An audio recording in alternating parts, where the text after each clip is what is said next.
আজকে যদি আমার মা থাকতো তাহলে কষ্ট করে হইলো আমার পড়াশোনা করাইতো।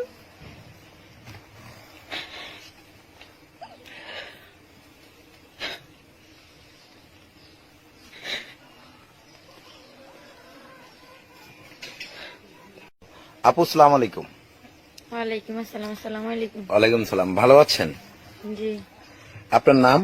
তানজিনা সুলতানা। তানজিনা সুলতানা। তো তানজিনা সুলতানা, আপনার মাও নেই বাবাও নেই, যেটা আমরা শুনতে পারলাম। তা আপনার মা বাবা কি হয়েছে আমাদেরকে একটু বলবেন? মা মারা গেছে কত বছর আগে? 8 বছর আগে। 8 বছর আগে। তো আপনার বাবা? বাবা নিখোঁজ। বাবা নিখোঁজ কতদিন থেকে? 3 বছর থেকে।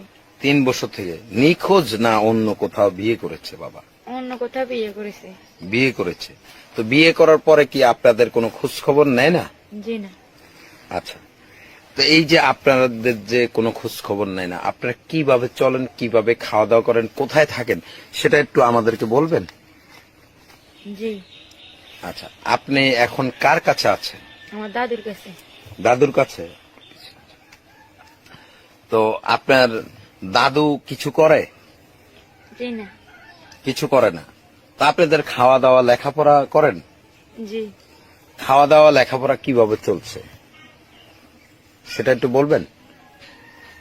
কিন্তু অবসর সময়ে মানুষের কাজ করি, কারো হাই পাতিল, কারো ছেলে মেয়ে দেখাশোনা করি, কারো অনেক ঘরের কাজ করে, দিলে কিছু দেয়, দিলে খাই, না দিলে মাদ্রাসা চলে যাই।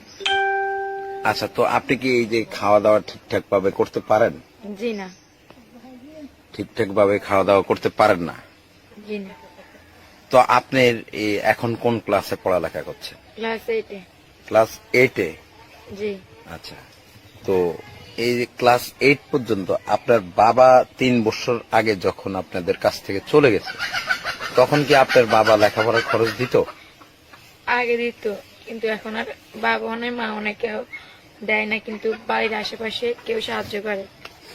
বাড়ির আশেপাশের মানুষগুলো সাহায্য করে? জি। আচ্ছা, তো ওই সাহায্য দিয়ে কি আপনাদের চলে? জি না, ঠিক মতো চলে না।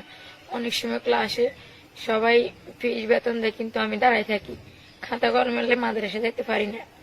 অনেক সময় সবাই আমার সাথে বান্ধবীরা ভালো পোশাক পরে মাদ্রাসায় আসে, কিন্তু আমি ভালো পোশাকও পরতে পারি না, তাদের সাথে মিশতেও পারি না। আচ্ছা, আর কি কি ধরনের প্রবলেম গুলো হয় সেটা একটু বলেন।